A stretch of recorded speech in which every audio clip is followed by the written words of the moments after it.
In today's video, I'm covering 5 signs that you might not be ready to buy your first home. So let's jump right in.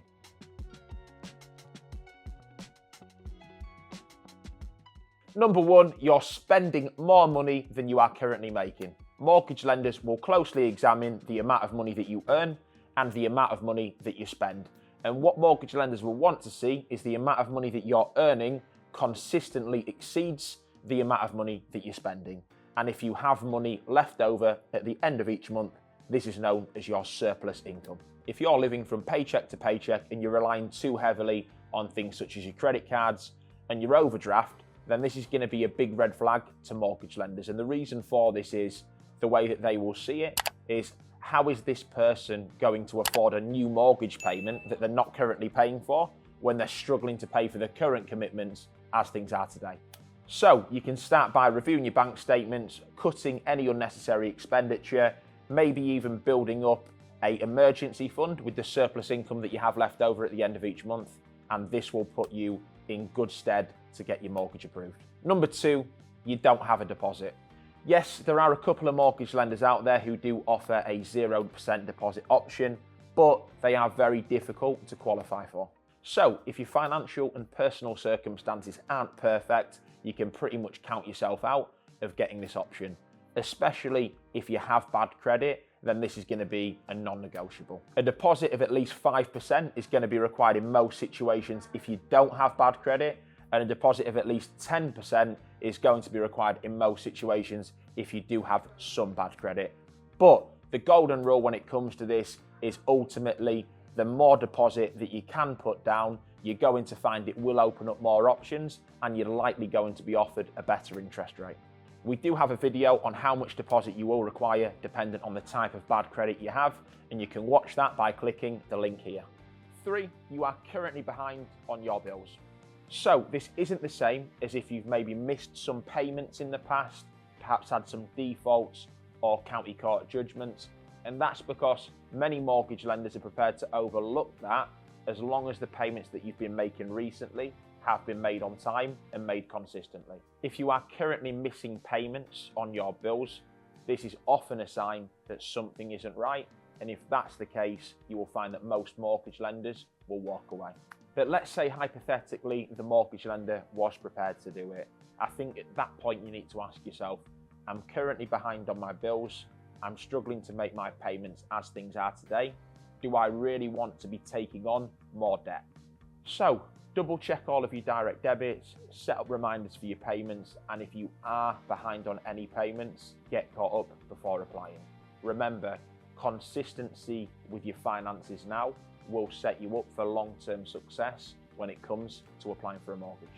4, you don't have the money to cover additional costs. The mortgage isn't the only cost involved. Here are some of the other key costs that you will have to pay for. Moving costs. Whether you hire a van or hire a removal company, the costs can add up. Of course, some people will be able to get around this, but it's still something to consider. Broker fees. If you have bad credit or you are looking at a specialist application, then I would factor in between £1,000 and £2,000 for this.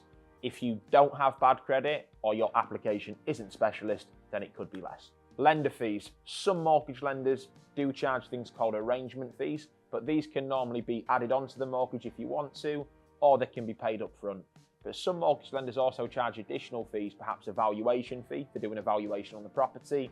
These are typically around the £300 mark, or some lenders charge an application fee, which is basically just applying for the mortgage. That will usually have to be paid up front as well, and these can be about £150 on average. Solicitors' fees. You will need the help of a solicitor to purchase a property. This is known as the conveyancing process. The fees can vary, but I would factor in between £1,000 to £1,500 for this. 5, you don't have stable income that you could evidence over a period of time. We're not talking about the amount of money that you have coming in here. We're talking about what you can prove your income is and what will be seen as reliable and sustainable. So if you're in full-time employment, then this is normally going to be absolutely fine. You should have very few problems with this. Even if you've just started a new role, that might be a slight problem with a couple of lenders, but most lenders are going to be fine with it.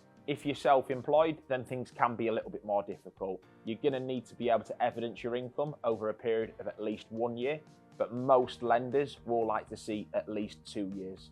Now, if you're a sole trader, the main document that they're going to look at is going to be your tax calculation, which is part of your tax return. And if you're a limited company owner, then they're likely going to want to see your limited company accounts and also your tax calculations as well. Pension income. If you're receiving a pension income, this is going to be seen as one of the most reliable types of income, and most mortgage lenders are going to be happy with this. Benefit income. This can be one of the more tricky types of income to evidence as sustainable. There are some benefit incomes that can be used more consistently than others. For example, perhaps long-term disability benefit payments, such as disability living allowance and personal independence payments. One thing to remember about benefits, though, is a lot of lenders will allow you to use them, but most will only want it to be used as a supplement to other income that you can evidence as well. If it's not seen as long-term and stable income, such as certain parts of the universal credit payments, then this is going to be difficult to use. So let's quickly recap. The 5 signs that you might not be ready to buy your first home are: 1, you're spending more money than you're making. 2, you don't have a deposit. 3, you're currently behind on your bills.